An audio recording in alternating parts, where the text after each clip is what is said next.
A former federal lawmaker, Gbemisola Saraki, has said she will work hard to ensure that All Progressive Congress produce the next governor of her home state, Kwara. She says she will ensure that the governorship candidate of the APC in the state, Abdulrahman Abdulrazak, emerge winner of the Saturday's governorship election.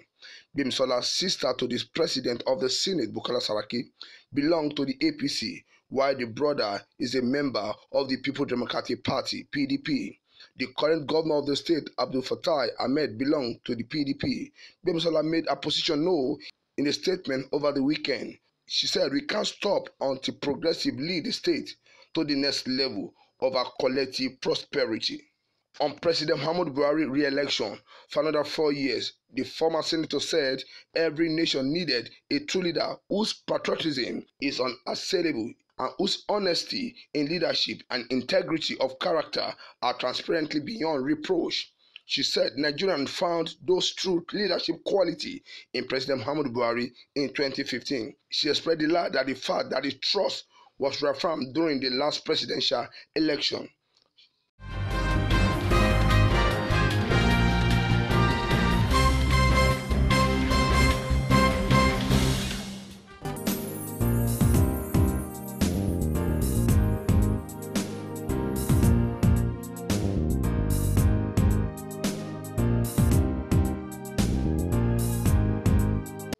The leadership of the Jamaatul Nasrul Islam under the Sultan of Sokoto, Alhaji Saad Abubakar III, has hailed the re-election of President Muhammadu Buhari at the February 23rd presidential election in the country. Sultan of Sokoto is the spiritual leader of the Nigerian Muslim. Is also the President General of the Nigerian Supreme Council for Islamic Affairs.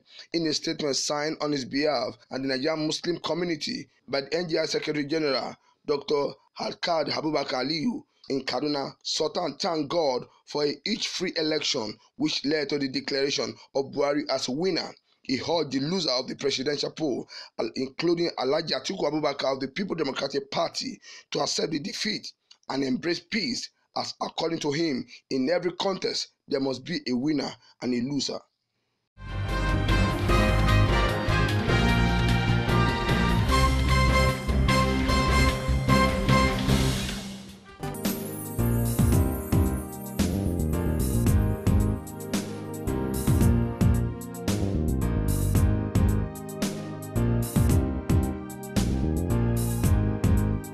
President Muhammadu Buhari has said that only those with the integrity and interest of Nigeria at heart will make his next cabinet. Buhari stated this over the weekend during a victory dinner organized for the All Progressive Congress Women and Youth Campaign Council at the Presidential Villa, Abuja. The president also promised to appoint more women and youth during the second tenure, praising them for the role they play in his re-election for the second term. He said his administration would not disappoint them.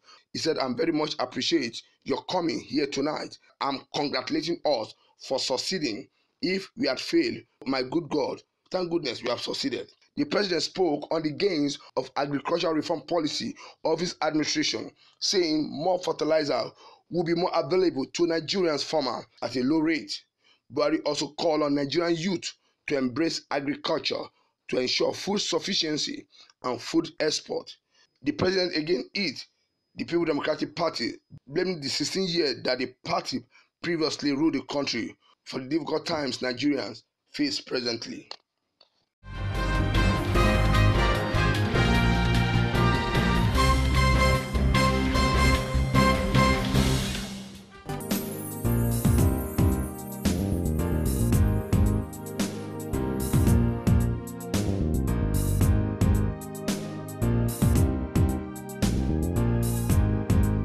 The gross revenue that accrued into the federal account dropped by 42.21 billion naira from 547.46 billion naira recorded in December 2018 to 505.24 billion naira in January 2019. Despite the decline, the federal, states, and local governments were able to share the total sum of 610.36 billion naira as revenue generated in the month of January.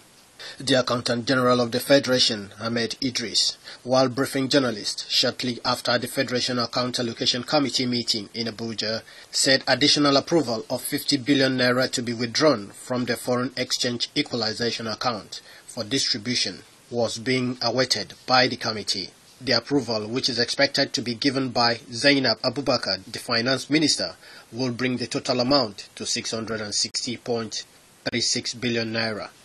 Idris said from the 610.36 billion naira after deducting 17.5 billion naira as cost of revenue, the FG received 252.41 billion naira. States got 170.54 billion naira and local governments received 127.92 billion naira. Both oil and non-oil revenues for the month amounted to 505 billion 246 million naira. From this amount, there were deductions by way of cost of collection. There was also a refund to the Nigeria Customs Service, and that brought the amount of net statutory revenue to 491 billion 924 million naira. This is distributed among the three tiers of government: the federal, state, and local governments, in the ratios that are approved. Of these figures, the statutory revenue figures and the VAT figures, there is also added exchange gain difference of 654 million naira. That brought the figure, or the total of the three components, to 610 billion 369 million, which is lower than the previous figure. And in view of this drop compared to the previous month, a decision of FAC, posted that 50 billion naira be taken from FX equalization to augment the FAC figures for this month, to bring it to a total of 660 billion naira, 369 million naira. This is being considered, and we believe it will be approved as soon as possible. And the distribution, like I said, has been augmented in principle by 50 billion naira. The AGF put the balance of the excess crude account at $249 million. Awesome Raffle, Ben Television.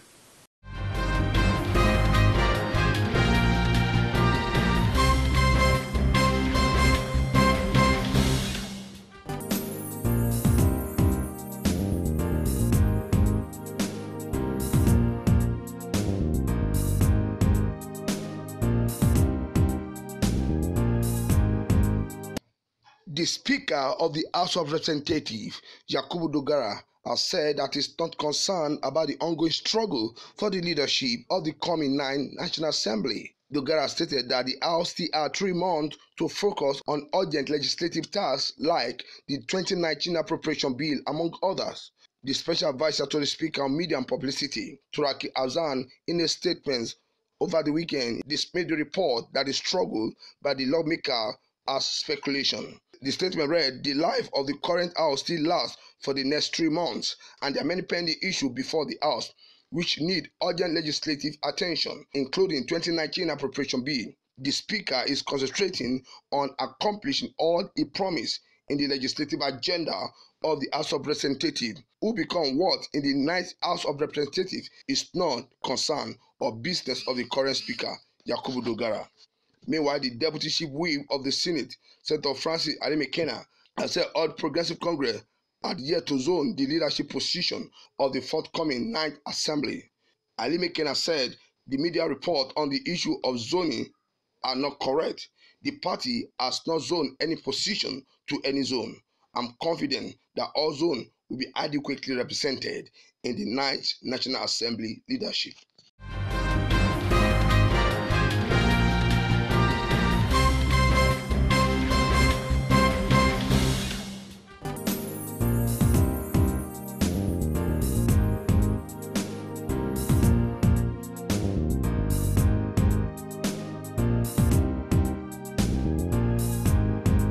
Presidential candidate of the People Democratic Party (PDP) and former Vice President of Nigeria, Atiku Abubakar, assured Nigerians that under no circumstances he will mortgage the mandate of Nigerians as freely expressed on the 23rd February presidential election. This assurance comes against the backdrop of the invasion and arrest of Alhaji Babalele Abdullahi, the son-in-law and finance director of his group of companies in Abuja, over the weekend. The media advisor of Atiku, Paul Ibe, said the arrest was a desperate move to have the former vice president concede and congratulate General Muhammadu Buhari. Atiku rejected the result of the presidential election, saying he would challenge it in court. The EFCC agent, numbering about 2 dozen, came in 2 regular vehicles and 18-seater Toyota bus. They came with a search warrant to search the house and the office of Babalele and found nothing incriminating. They then proceeded to his office at Okla Center in Maitama and found nothing incriminating there. However, they took away some documents of landed property. Not done, the EFCC official stormed his Wuse residence, where they again found nothing incriminating after the search, Paul Ibe noted in the statement. He added that Babalele was taken away to the EFCC office in Wuse to make a statement alongside Mr. La Ayuba.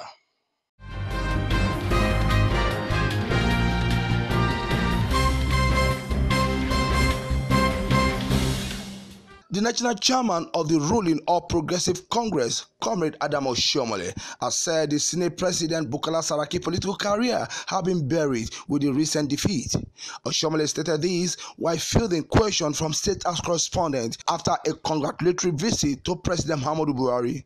He said in a quote, "But let me also say, to be honest, as much as we want to be magnanimous in victory, there are couples of things that happen that shows that Nigerian people know who to reward and they know the appropriate time to punish those who are extremely arrogant.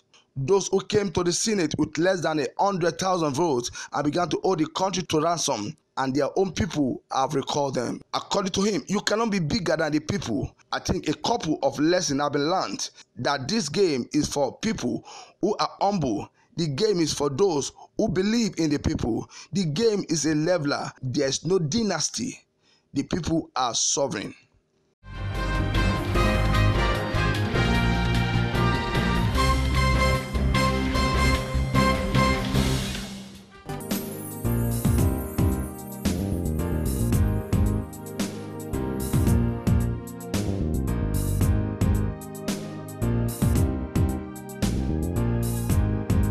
People Democratic Party (PDP) in Akwa Ibom State have described a recent military exercise tagged Operation Show of Force carried out in some local governments across the state as deployed by the army to rig the forthcoming governorship election for All Progressive Congress (APC). The party also condemned the alleged declaration of 10 local governments as flashpoints by the army, arguing that there was no basis for such action since the elections were conducted in the most peaceful manner in the state. In a statement by the party publicity secretary in the state, Emmanuel Bong, over the weekend, the party decried the purported militarization of elections in the state. According to him, as a party, we are at a loss as to the foundation or the basis for the declaration of those areas as flashpoints. According to him, it is a common knowledge that no casualty was recorded in the last election in Akwa Ibom State, unlike other states where scores of people were killed and maimed. Reacting to the claim by the PDP, Army Public Relations Officer Major Bashir Jajura denied that Army had declared the 10 local government area of the state as a flashpoint. He said the Army merely carried out a show of force in nearly all the local government area of the state to build confidence among the populace and encourage them to come out during the election.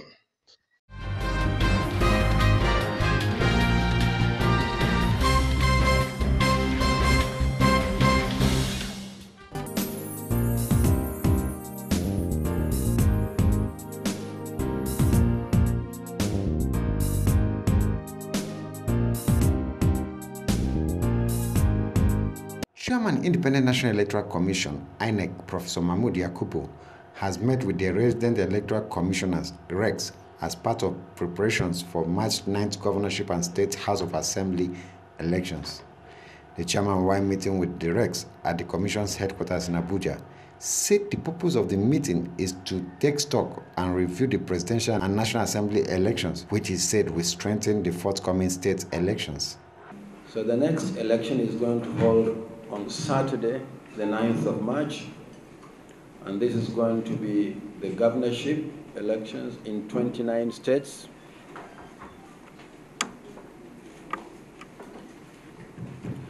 This is going to be the governorship election in 29 states of the Federation. As you are aware, in 7 states, the governorship elections are staggered and conducted off-season. We have since concluded these elections. So there will be governorship elections in 29 states, and in all the states of the Federation, there will be state assembly elections. And in the Federal Capital Territory, where the area council elections coincide with the general elections, we are also conducting elections into 68 constituencies, made up of 6 area council chairmen and 62 councillors. So we thought that since the resident electoral commissioners were here with the state collation officers for the presidential election, it is important for us to meet and review the experiences of the last election with a view to strengthening our processes towards the successful conduct of the state elections on Saturday, March the 9th. INEC will be conducting elections in 29 states of the Federation, with the area council elections in the Federal Capital Territory inclusive. In Abuja, LM Chukwemeka reports.